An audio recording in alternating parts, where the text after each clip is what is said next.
Hi everyone and welcome back to Learn Math 24. In this video I'm going to solve a sample problem from the ACT math test that involves determining the slope of perpendicular lines in coordinate geometry. I recommend pausing this video and solving the problem on your own, then comparing your solution with mine.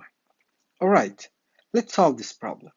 In the standard xy coordinate plane, what is the slope of a line perpendicular to 5x minus 3y equals 7?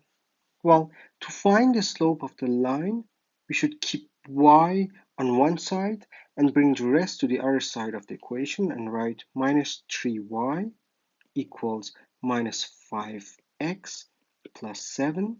Now we can divide both sides by minus 3 to get y equals 5 third x minus 7 third.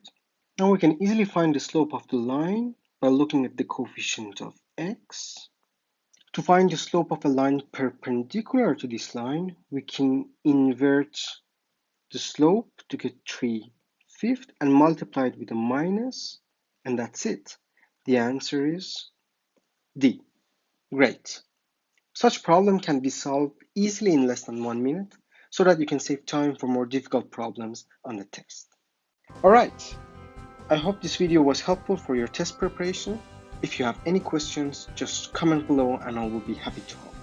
For more examples, check out my other videos and playlists on this channel. Thanks for watching and see you in the next video.